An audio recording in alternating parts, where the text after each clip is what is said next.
All right. Thank you for joining me on the probably last slot of the conference. And you are all Java developers, so I hope so. Welcome to Build. This session, we're going to talk about running Java applications on Azure. My name is Bruno Borges. I'm part of the Java Cloud Developer Advocacy team. We help Microsoft engineering team deliver a good developer experience based on Java developer expectations. And we also provide information to developers who are using Azure so they can know more about other services and take full advantage of the services that they have at hand. If you want to follow for more of that information, you can check my Medium account or Twitter. Probably Twitter is better. If there's something interesting, then you go from there to Medium. Or if you actually have a more in-depth question, feel free to email me at my bruno.borges@microsoft.com. I've been working with Java for more than 16 years. It's like since 2001, but when you started, don't count that exactly. I was a student and been doing a lot of talks and writing server-side code most of the time. In the past, I used to work for enterprise companies, and the trend for Java ecosystem is still strong in corporate places where 90% of big companies are using Java. And it's an interesting thing to look at when most of these companies now want to come to the cloud and they are looking for compliance, they're looking for certifications. And Azure is a really good cloud from a Java perspective in the enterprise world where you can feel safe in a trusted cloud such as Azure. Some examples of customers. If you go to customers.microsoft.com, you can check out some stories that customers are running Java on Azure and how. Some examples that we have here, Tracon Electric, they use Tomcat with Postgres. Stanley using Spring and Apache Kafka with CI/CD using Jenkins.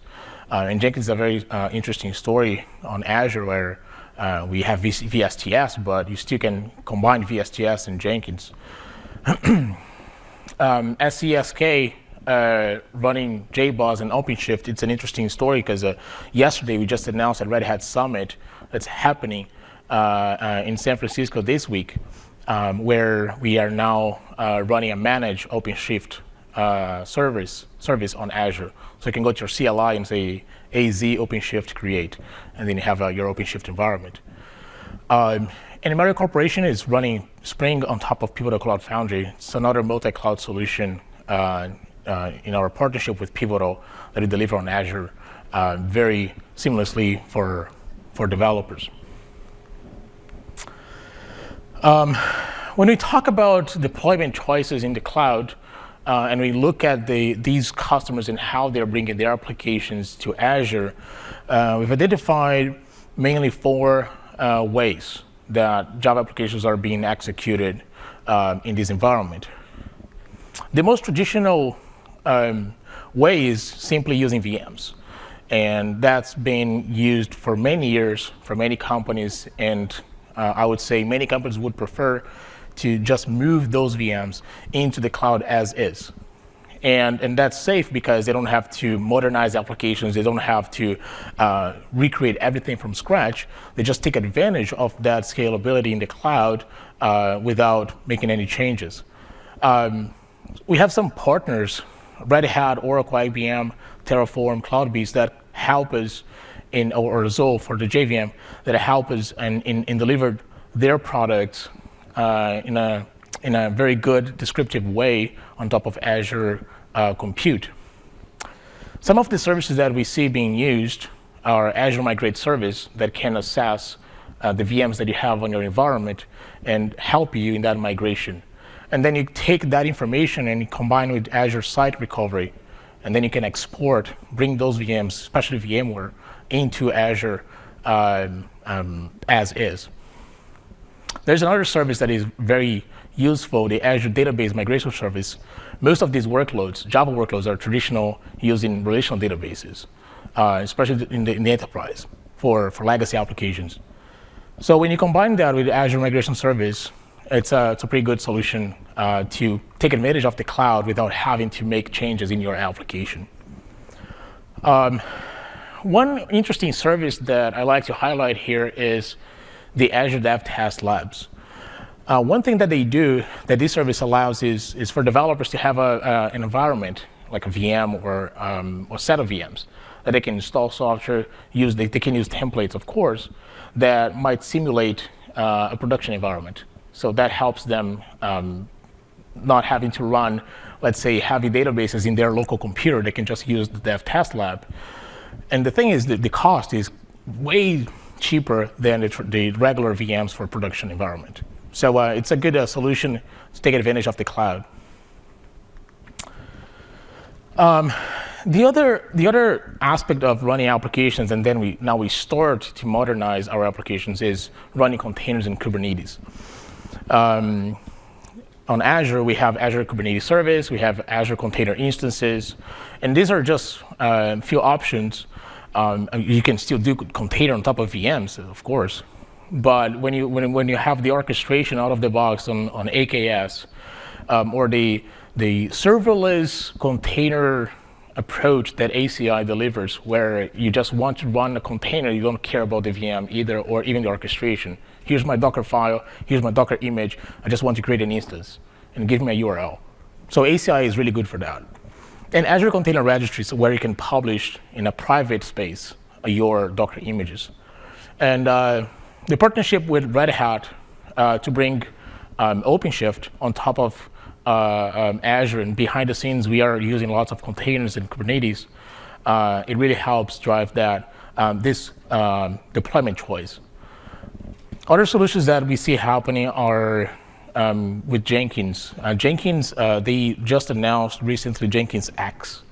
That is Jenkins CI/CD, but you install it on top of Kubernetes, and you can scale all the Jenkins agents. Forgot the terminology, but you can scale out your farm of Jenkins environment easily on AKS. The third option is, of course, I don't even care about containers. I don't care about VMs. I just want to use my multi-cloud environment. So I have Pivotal Cloud Foundry or I have OpenShift, and I want to span that even across different data centers or even across 2 or more clouds. So that's a solution that it also works really well. Some of the services that you might find in this case are, again, AKS and VMs. Azure Storage, there's a lot of usage here. When we talk about Cloud Foundry and how the Open Service Broker API might be used and extended through PCF, some services such as Azure Storage and Azure Cosmos DB show up.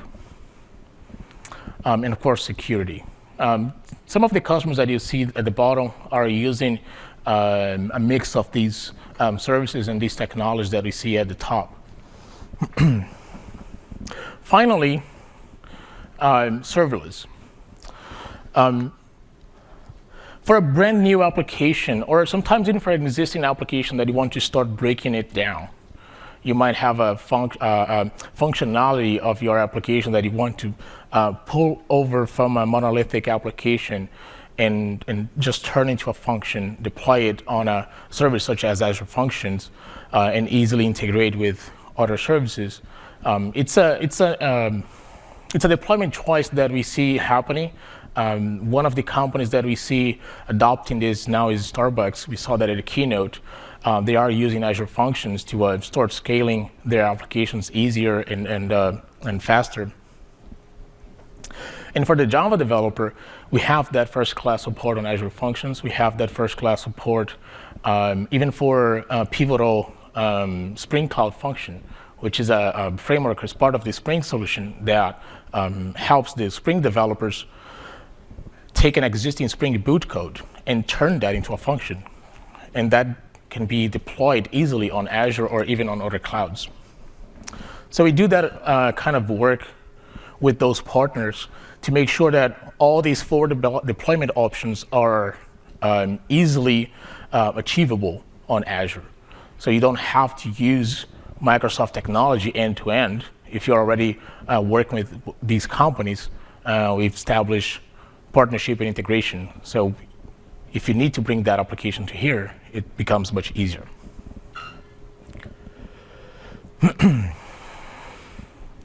So when you get into the details of the sort of applications that we support, the sort of partners that we work with, we start to map or have a landscape of all the technology that we support on Azure, either directly or through a partnership.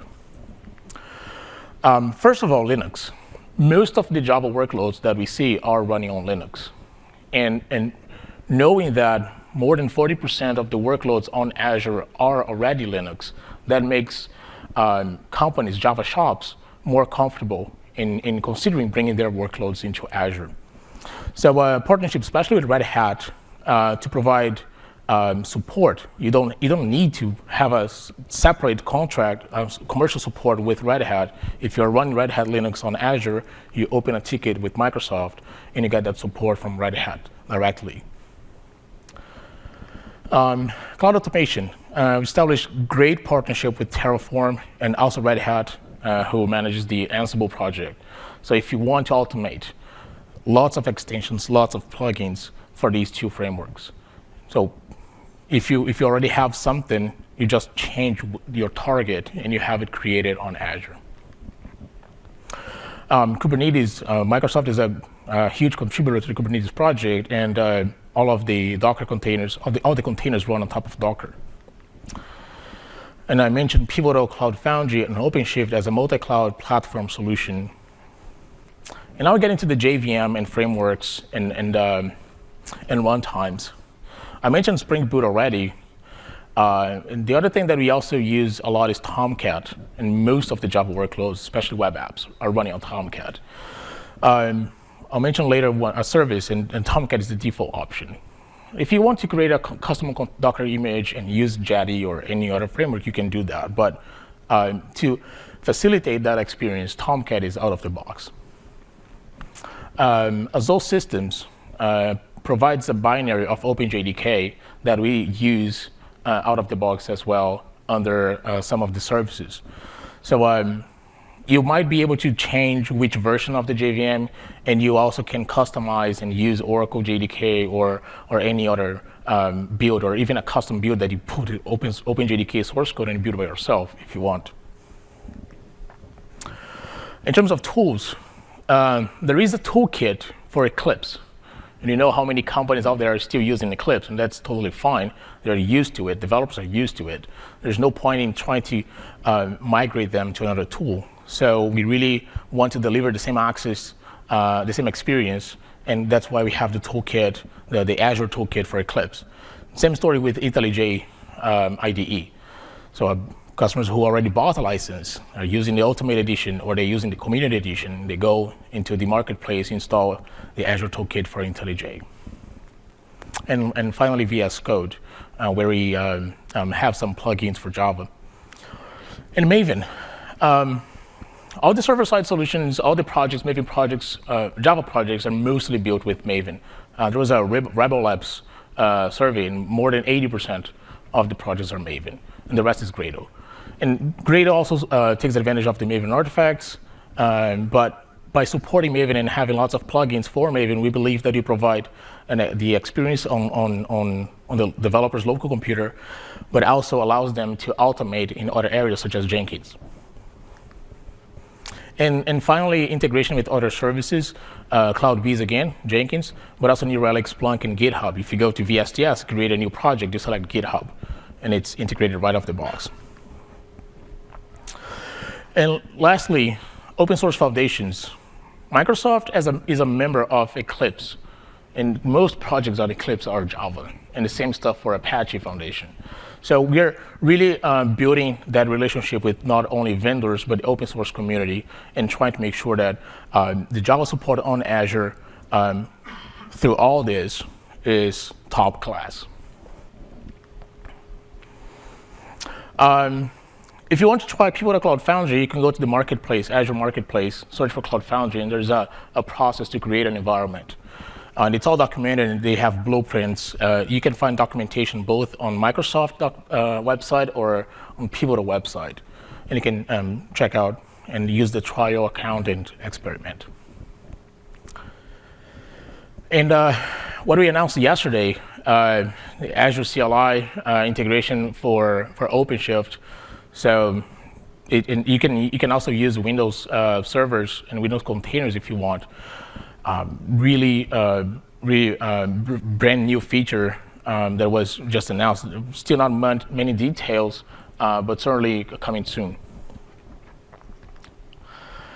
So we talked about some of the third-party technologies that we support and how you can feel comfortable about those bringing those Java workloads into Azure. But what if you just want to start a new project from scratch? How does the Java support on Azure looks like, ignoring all the partnerships that we have, all the support for other tools? So on Azure, 3 services on your left, you can run Java, and we provide everything for you.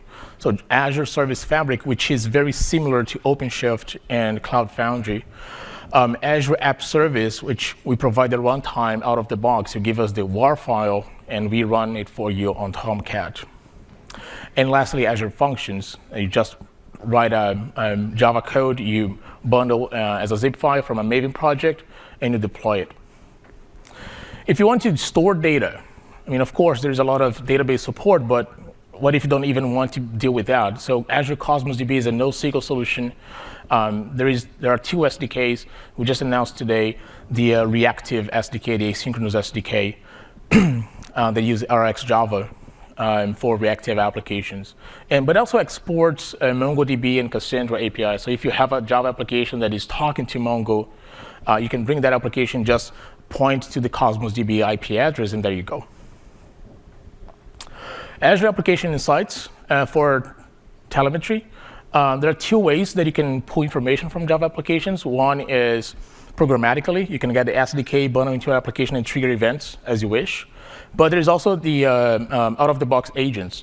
So you can indicate on Tomcat, here's my App Insight jar plugin, and the App Insight agent will connect to the Tomcat internal API and export all the information about number of requests, how long they are taking, how many errors, etc.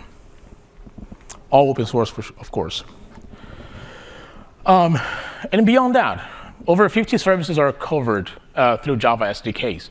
Either management SDKs, where you can, I want to create an instance of my database, I want to create a VM, or I want to delete an object on storage. So these are like SDKs that help you manage, but we also have SDKs that are more for integration within the application. So let's say you want to provide security. So you integrate that with the Azure AD.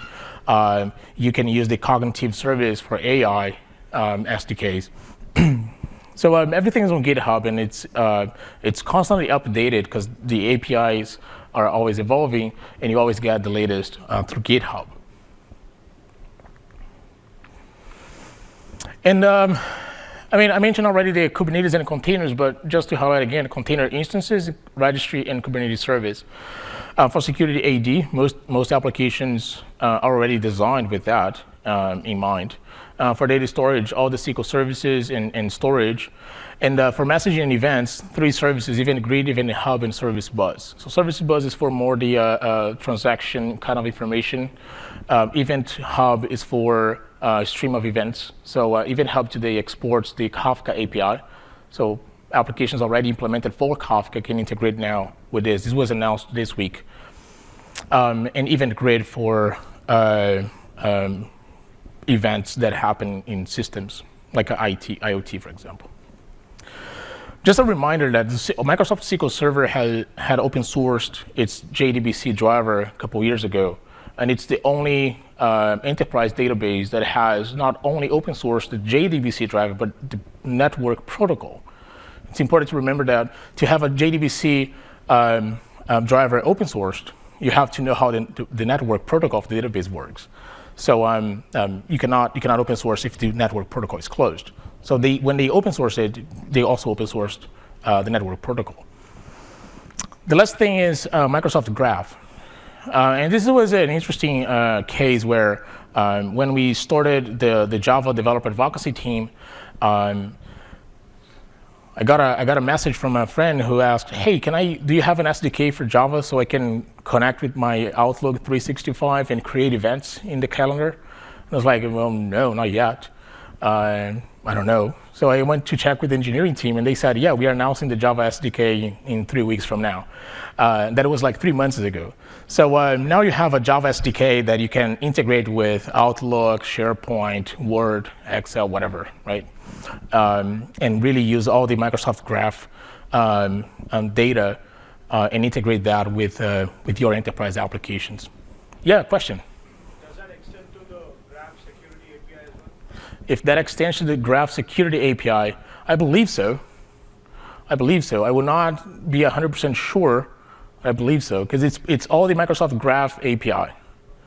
So all the REST APIs have been exposed through these Java SDK.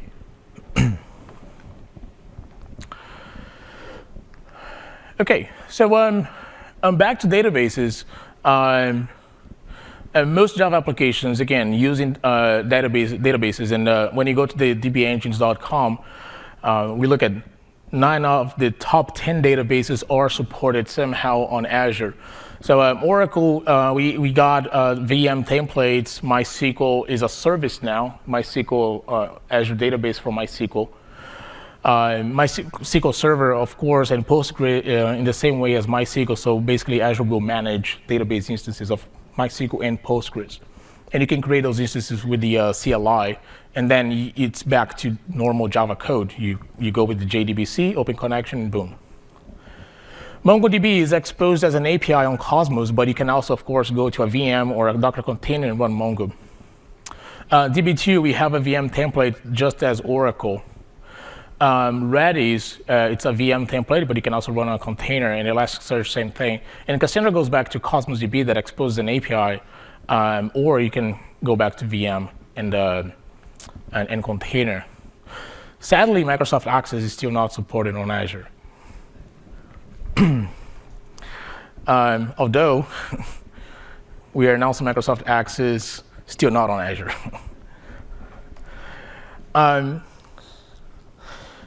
The next step is, so okay, we got great service, we got great support, great partnership with Java vendors. The Java ecosystem is well covered on Azure, but what about tooling?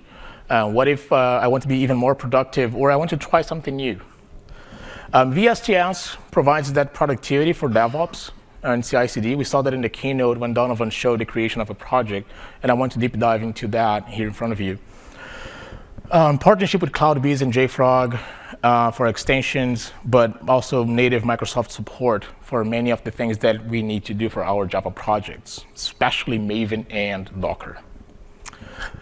On the Visual Studio Code editor, it's funny when we see Red Hat providing the Java language support, but it's Microsoft who implements the debugger for Java applications. So that partnership with Red Hat was really good, and the engineering team continues that, evolving not only the debugger, but also adding more and more extensions for Java and for Spring as well. So recently we announced the Spring Initializer extension for VS Code. So just question, who here does Spring? Okay, so you probably go to start.spring.io to create a sample project and kick off an example or something like that, or even your actual project. So Spring Initializer through VS Code is start.spring.io. You don't have to go to the browser, just go in VS Code, and you select which dependencies you want, and it creates the project already automatically downloads and opens in VS Code. Test Runner. So this is a good extension when you have the add test annotation, and it will give you a hyperlink, a magic hyperlink in the source code, so you can just trigger the unit test through there. Remote function debug. It's an integration that we have, so you can test Azure functions remotely. It's pretty cool. And Pivotal has provided some even more extensions for Spring. Cloud Foundry and Bosch. So you can have from one single environment, you can do everything without having to change to a browser or to a terminal or to another IDE. So I'll try to do these 3 demos and walk you through the details. And if you have any question, if you want to see something, just raise your hand and ask, and I'll navigate through that to that endpoint, and we can see how it works. So let me change to my computer. On slide 6. OK. So the first, I'll show you a microprofile example using Azure Container Instances. And microprofile is a project as part of the Eclipse Foundation that we are interacting with now after we announced that we want to be part of the Jakarta EE working group. Microsoft wants to contribute with these standards at Eclipse Foundation, making sure that those standards are well supported on Azure, but also contribute with the knowledge that we have in cloud development, container, Kubernetes, et cetera, and provide that back to the open source community.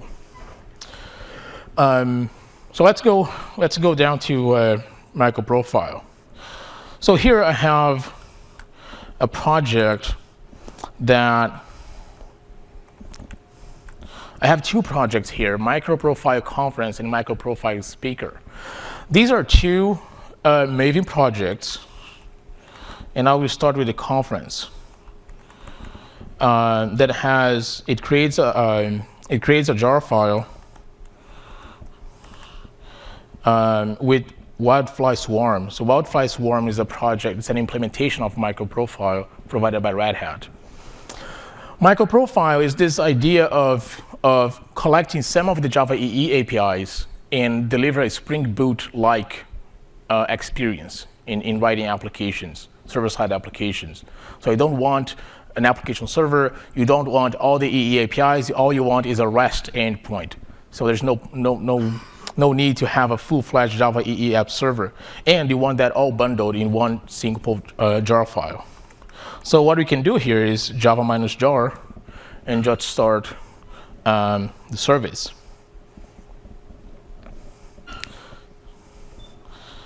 And it's already in use. So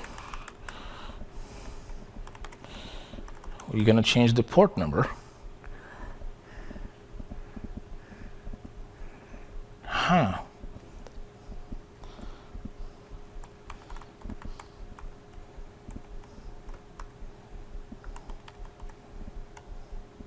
Yeah, it's already running. That's why.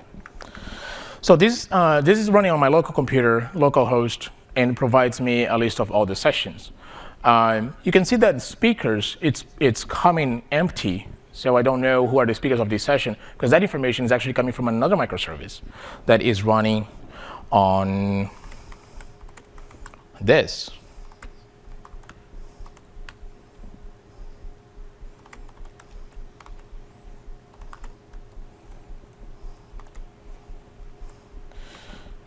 And you're going to compile it right now.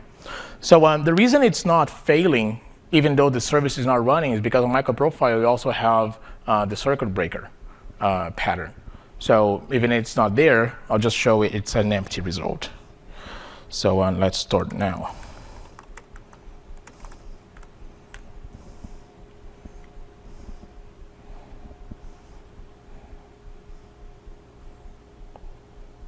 OK.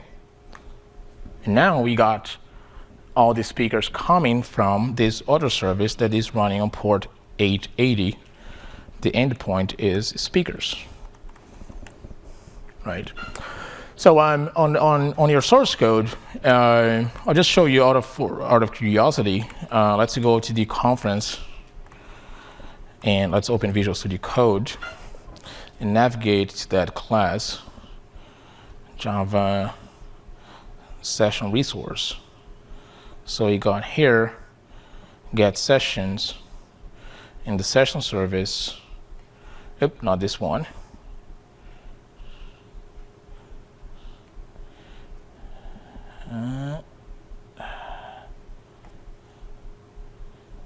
Yeah, here. So the speaker client should communicate with the other microservice and check for the list of speakers based on that session. I'll put the URL and I'll put the ID of the session. Hey, give me the speakers of this session. But there is a fallback. The fallback method, it gets speaker feed fallback, and the fallback is simply no. So you got no speaker at all. Now, as you can see here, the configuration is an environment variable that if it doesn't exist, you use the local host. So that's why this application running on my computer works just fine. OK, so we got our application working, but how do I deploy this to Azure? So let me show you VSTS, and we'll see how this is working. On VSTS, these two projects are under the same project, because consider it a Maven module project where you have multiple modules. Here are the folders, and each project will create a Docker image, right? And as you can see here, I provide the speaker service by default. Will use the default IP address that Docker runs. If you try this locally, it would also work, these two containers. What I actually want to see is how do I build this so I can release it. So let's go to the CI definition and see how it is configured. So the CI definition is, OK, I got two projects, microprofile conference and microprofile speaker. And each of them are a Maven project. So I'm going to do a clean package. I'm going to copy the jar file. You notice here, because I want to get all of them, simply put. And I'm going to publish these artifacts just because this is like the default template that VSTS provides. What we added here was this. We built the image, and we push that to the container registry. OK? And don't do this, what I did, because the actual execution to create a container on ACI, I did this in the build definition. This was supposed to be on the release definition. So I'm building the application and also releasing at the same time. That's wrong. Just for the purpose of the demo, it's easier this way. So I got my image on my registry, and now I want to publish. So I'm just going to trigger an Azure CLI command, Azure Container Create, and I'll provide all the information about that image that was just created and published on the registry server, and provide the URL. So the interesting thing here is environment variables. The speaker service will be running on these endpoints. So on the internet, these microservice knows where the other microservice is, because I'm not using a service discovery infrastructure here. So I'll just provide it not hard-coded, but I inform to the service where to find the other service. And it's a similar thing for the actual microprofile speaker. So this is already live, and we can see that on the service. So we got these speakers, and we got the sessions. So here's the speakers. OK, so what happens if I kill this instance? Let's go to container instances, and let's kill speaker. It should just work the fallback. OK, so the instance is out, and I can just come here. And it will take a while, because it will try a few times and ask for a timeout. And while this tries, let me check on the other demo that we have, because we are almost done in time. So the other demo is the Spring Boot application. Let's go back to the dashboard. So you saw when Donovan created the DevOps project during the keynote. So I did the same here, and this is the same sample that is created out of the box, and I'll just walk you through what are the elements that this template provides you. So you got the source code, you got the URL, here's the service, the application running. We got VSTS release, and we got application insights configured out of the box. This was something that I'm not sure if Donovan mentioned, but it's something that is providing this template. So let's see how all of this is set up. On VSTS, you got this nice dashboard for the application already, but let's start with the source code of this application. I made one change on this code where I added a custom controller REST endpoint greeting. So whenever I hit /greeting, I will get a JSON, and I have a counter here that will increment for every request. So that is running on my Spring /greeting. Name equals Bruno. And there is a greeting. Okay, so this is, okay.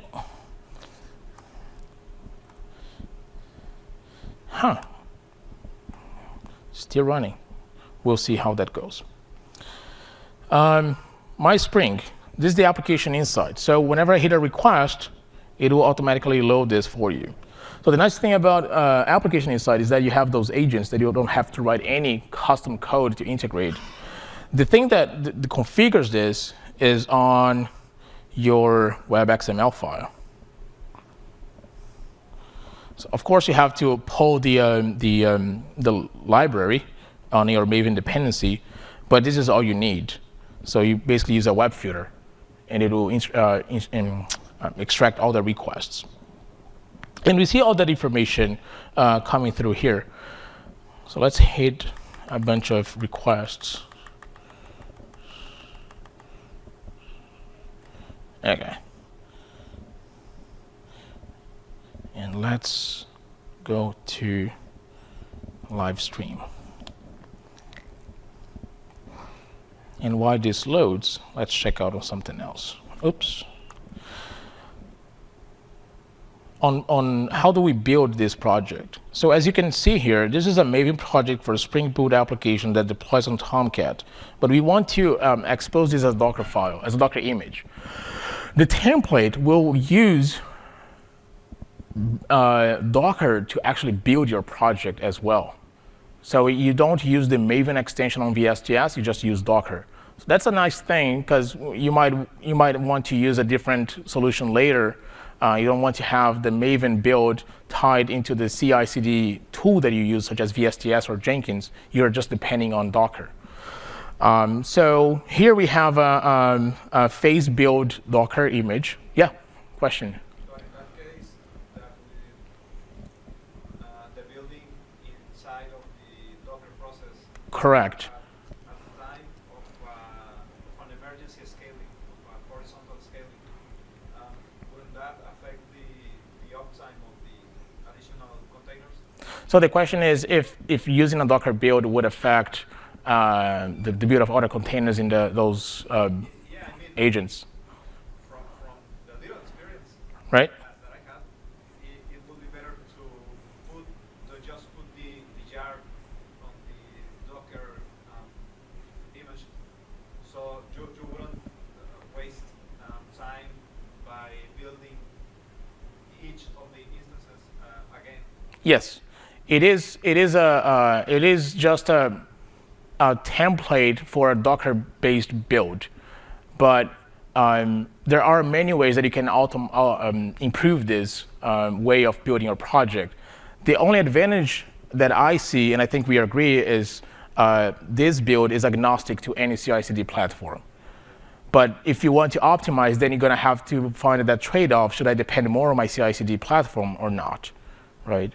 So here, for example, when this builds, it will not only pull the Docker image again from Docker Hub for every build, but it will also download all the Maven artifacts all the time, every time, at every build. So let's take a look at that and how it works. So I'm going to trigger a build here. So just to finish, so at the end, it's a Docker image based on Tomcat and runs Spring Boot as a WAR file. And I will trigger a build, and I'll leave it running because it will take time. Because as I mentioned,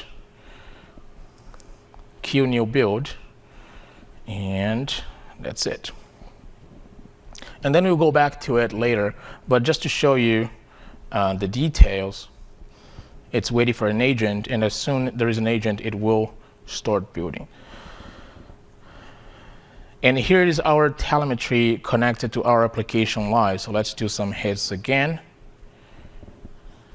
And we see here 10 requests per second or 15 requests per second, and now process the other ones. So this gets out of the box from application inside, pulling that information from Tomcat, running on app service as a Docker image. OK, so we are done with that. And here we got our build, Docker-based build. So you see it gets the source code, it builds the image, it will push the image and clean up. So all of this will take some time because, as you will see in the log file, it will download the internet again. I mean, the Maven dependencies. So let's move on to functions. That is the other demo that I want to show you. Yeah, question. What about the cost of VSTs for what you're showing there? Pretty much everything on VSTS is free. So the cost for VSTS is free. You have, when you build a project, you get over 200 hours of build for free for every month. So and that uses a form of agents that you're sharing. So if you want to have dedicated agents, which would allow you to make Maven artifacts available offline so you can reuse them at every build, then you have to set up a VM, and that would be have the VM cost. Yes, question? Isn't it 240 minutes that you get for free build time? I'm sorry. I think it's 240 minutes build time that you 240 minutes build time. Maybe that's that. Maybe I got it wrong. I think 200 hours is too much per month. Yeah, thank you. There you go. So let me show you the Azure function for now, because we are almost over.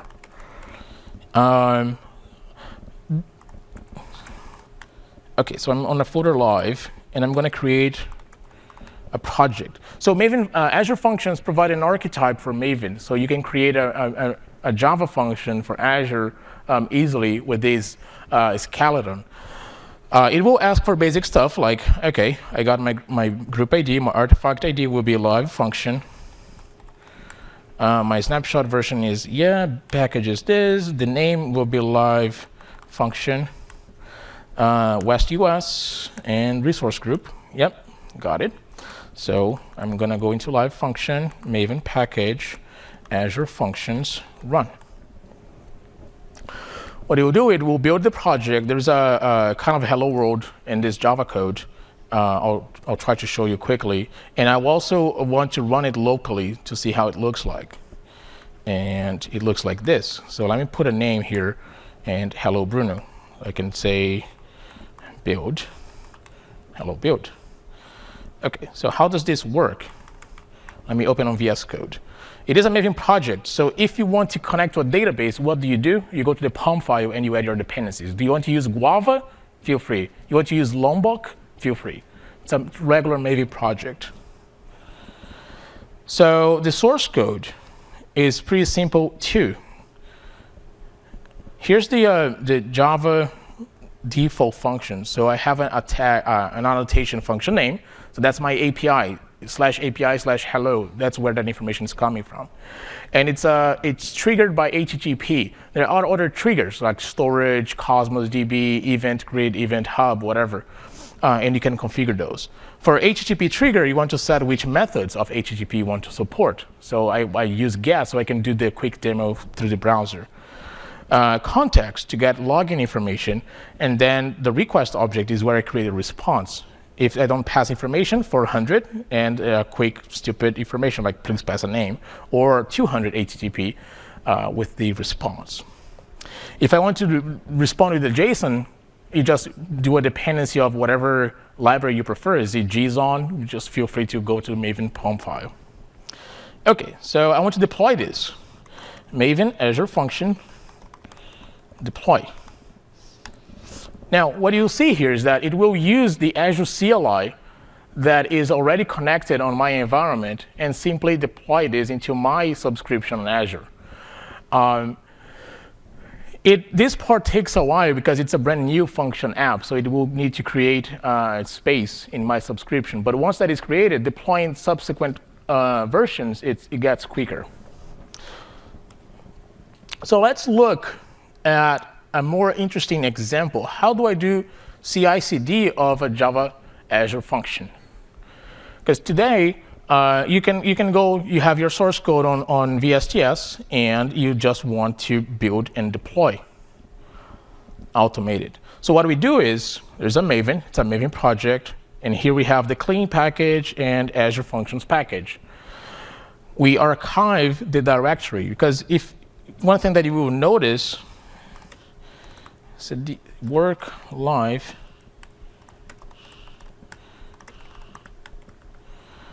one thing you notice here is there's the jar file of my project, but the actual bundle with everything, it's here on the target Azure functions. What creates this zip file is the Azure deploy target goal on my Maven plugin. Because I don't want to deploy through Maven, what I'm going to do is Azure Functions package, which does not create the zip file, but it creates that folder, and then I zip manually that content. And then I publish that on VSTS. Now I go back to the releases, and I have my release definition that will push this to the cloud. So here's the release 2. Oops. And we can see how it went. So it downloaded the artifact and called the Azure CLI. And the command that I wrote was the Azure CLI function app deployment. Source config, the resource group, the name of this function, and the source, which is the zip file that came from the drop. And this is configured here. So this is the artifact, and this is the task that I have. There you go. Of course, I could use a lot of parameters and make it more dynamic, but for the purpose of the demo, it's very hard to code it. And back to the build of the Spring Boot application, you can see that building an image. It didn't show. It's not showing the log of the Maven build. Okay. But yeah, it will download all the layers from the Docker Hub and then create your Maven project from scratch. So that's it. So we saw microprofile running on Azure Container Instance using microservices and even a fallback. We saw a Spring Boot application with App Insights integrated out of the box, and we saw an Azure function with CI/CD pipeline on VSTS. I hope you enjoyed these demos, and I hope you want to try it out later. All of these demos are easily done on a trial environment that you can get for free for 30 days. But if you do want to know more about Java on Azure and on Pure Cloud Foundry and Red Hat OpenShift, you can check out these links. I ran out of time, but if you have questions, feel free to come to me after this. And don't forget to complete evaluation so you can get prizes. Thank you so much.